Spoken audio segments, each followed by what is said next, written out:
ধর্ম যার যার, উৎসব সবার, এই কথাকেও বিশ্বাস করলে অমুসলিমদের কোনো ধর্মীয় উৎসবে যোগদান করলে ঈমান আমলের ক্ষতি হবে কিনা? ধর্ম যার যার, উৎসব সবার, এটা ঈমানের ক্ষতি হবে কিনা এটা বোঝার জন্য আমরা আমাদের জাগতিক ধর্মে আছি। আমাদের একটা হলো আখিরাতের ধর্ম, একটা দুনিয়ার ধর্ম। দুনিয়ার ধর্ম আওয়ামী লীগ বিএনপি, আর আখিরাতের ধর্ম হিন্দু ধর্ম ইসলাম ধর্ম, ঠিক না? তো মনে করেন দুনিয়ার ধর্ম, খালেদা জিয়ার জন্মদিন আছে না, হাসিনার জন্মদিন আছে না, গুড। খালেদা জিয়ার জন্মদিন, রাজনীতি যার যার, উৎসব সবার। কাজে আওয়ামী লীগ বিএনপি সবাই খালেদা জিয়ার জন্মদিনে আনন্দ করবে, রাজি আছে তো? তাতে আওয়ামী লীগ আলাদের আওয়ামী লীগের ঈমান নষ্ট হবে কিনা? কোন আওয়ামী লীগের নেতা যদি খালেদা জিয়ার জন্মদিনে উৎসবে শরিক হয়, রাজনৈতিকভাবে গণতান্ত্রিক পদ্ধতিতে যদি বিরোধী দল তাদের রাজনৈতিক অনুষ্ঠান করে, আমরা সুযোগ দিতে বাধ্য, নিরাপত্তা দিতে বাধ্য, ঠিক না?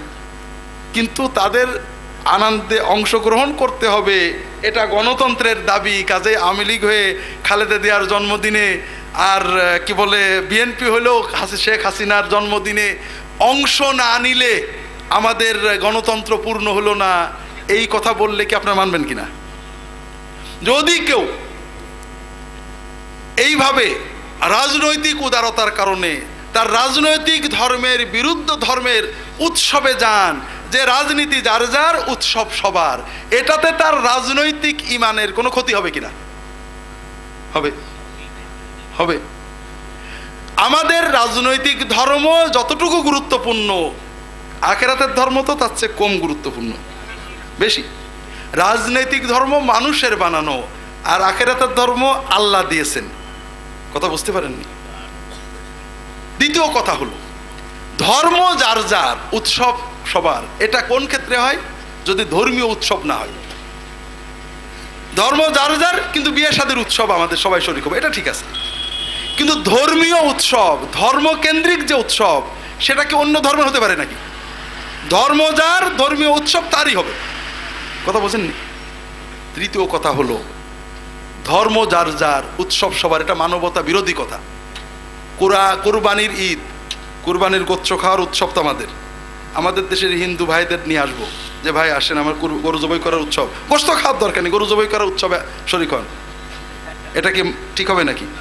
কারণ গরু জবাই করাটা তার দৃষ্টিতে একটা অপরাধ, ঠিক না? প্রত্যেক ধর্মের ধর্মীয় উৎসবে অন্য ধর্মের অপরাধ করা হয়। কথা বোঝেননি? যেমন প্রতিমা পূজাটা আমার দৃষ্টিতে অপরাধ, আমি সেই অপরাধের উৎসবে যেতে পারি না। গরু জবাই করাটা হিন্দু ধর্মে অপরাধ, কাজে তিনি আমার উৎসবে আসতে পারেন না। ধর্মের নামে, ধর্ম নিরপেক্ষতার নামে, উদারতার নামে কুরবানির উৎসবে হিন্দুকে দাওয়াত দেওয়া যেমন অপরাধ, ঠিক পূজার উৎসবে, বড়দিনের উৎসবে মুসলমানকে দাওয়াত দেওয়া তেমনই অপরাধ। শুধুমাত্র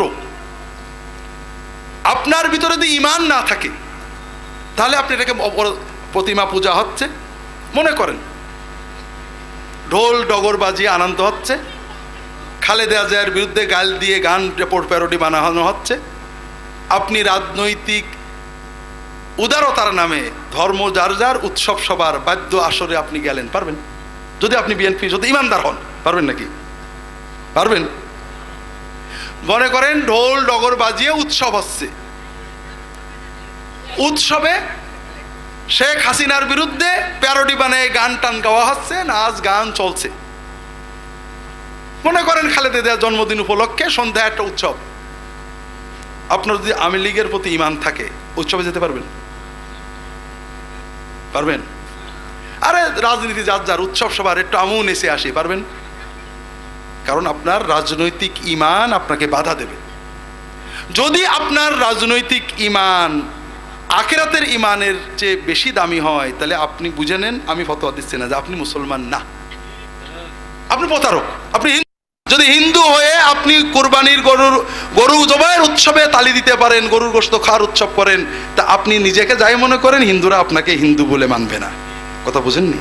হ্যাঁ, তাই কাজেই ভাইরা, ধর্ম যার যার, উৎসব সবার, এটা যারা বলেন দুর্ভাগ্যজনকভাবে আমার ধারণা একেবারেই না বুঝে বলেন। আপনি যদি খালেদা জিয়ার জন্মদিনে সন্ধ্যায় জন্মদিন উপলক্ষে ড্যান্সের আয়োজনে, গানের আয়োজনে এরশাদের বিরুদ্ধে প্যারোডি বানিয়ে গান গাওয়া হচ্ছে, অথবা শেখ হাসিনার বিরুদ্ধে প্যারোডি বানিয়ে গান গাইয়া হচ্ছে, আপনি সেখানে হাতে তালি দিতে বাধে না, আপনি আনন্দ পাচ্ছেন, কষ্ট পাচ্ছেন না, তাহলে বোঝা গেল আপনার জাতীয় পার্টির ঈমান আওয়ামী লীগের ঈমান নেই। ঠিক না? ঠিক তেমনি কোথাও প্রতিমা পূজা হচ্ছে, কোথাও যীশু খ্রিস্টের দেবত্বের কথা বলা হচ্ছে, কোথাও শিরকের গান গাওয়া হচ্ছে, সেখানে আপনি ধর্ম যার যার, উৎসব সবার বলে যে আসেন, আনন্দ অনুভব করছেন, কষ্ট লাগছে না, আপনি প্রমাণ করলেন যে আপনার ভিতরে ঈমান নেই। কথা বুঝতে পেরেছেন? রবীন্দ্রনাথ ঠাকুরের একটা গল্প পড়তাম আমরা, কাদম্বিনী মরিয়া প্রমাণ করিল সে যে সে মরে নাই। গল্প আর আজকে বলবো না। আপনিও শিরক দেখে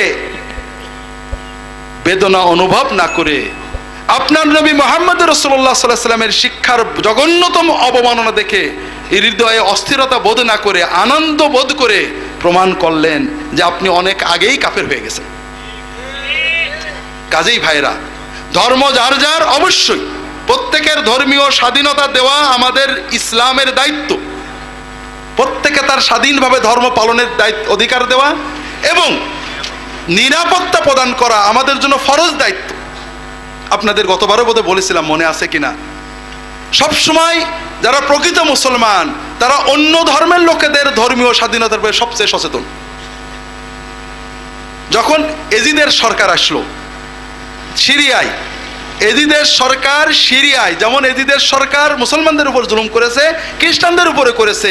সিরিয়ার বড় মসজিদ দামেস্কের মসজিদে উমামির পাশে খ্রিস্টানদের গির্জা ছিল। মসজিদ ছোট ছিল, বড় হবে। খ্রিস্টানদের বলা হলো যে তোমাদের গির্জাটা বেঁচে দাও, আমরা মসজিদ বড় করব। ওরা বেচতে রাজি না, মুসলমানরা জোর করে দখল করে নিয়ে মসজিদ বড় করে দিল। প্রায় 50 বছর চলে গেল, মানুষ ভুলেই গেছে যে খ্রিস্টানদের একটা গির্জা দখল করে নিয়েছি। খ্রিস্টানদের তো মনে আছে, ওদের মনে তো ব্যথা আছে। হযরত ওমর ইবনে আব্দুল আজিজ খলিফা হলেন, 2 বছর মাত্র খলিফা ছিলেন। 1 বছরে মুসলিম সমাজের সব জুলুম শেষ করে দিলেন।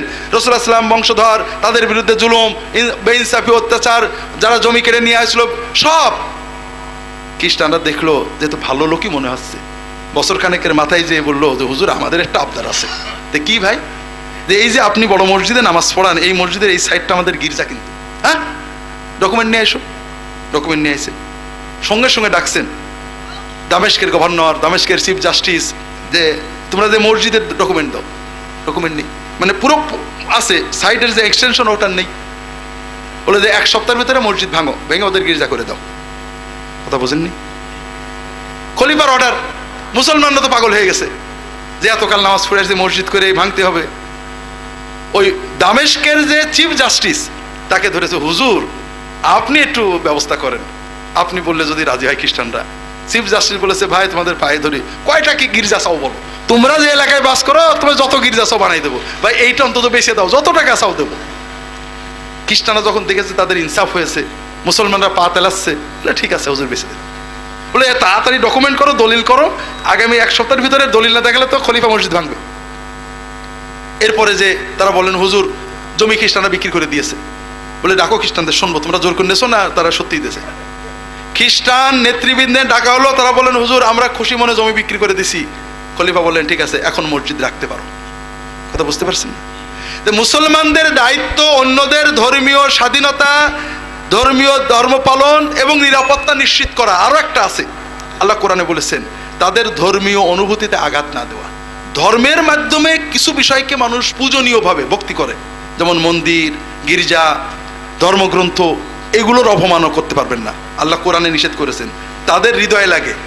কথা বোঝেননি? আপনার যেমন নবীর বিরুদ্ধে কথা বলে লাগে, তাদেরও লাগে। কাজেই তাদের মর্যাদা হানিকর কিছু বলতে পারবেন না, এটা আল্লাহ কোরআনে বলেছেন। তবে তার অর্থ এই নয় যে আপনি 2 বেলা নামাজ পড়বেন, 1 বেলা পূজা করবেন, অথবা একজন হিন্দু 2 বেলা পূজা করবে আর 1 বেলা মসজিদে এসে জিকিরের মাহফিলে শরীক হবে না, এইটা না, এটার নাম ধর্ম নয়।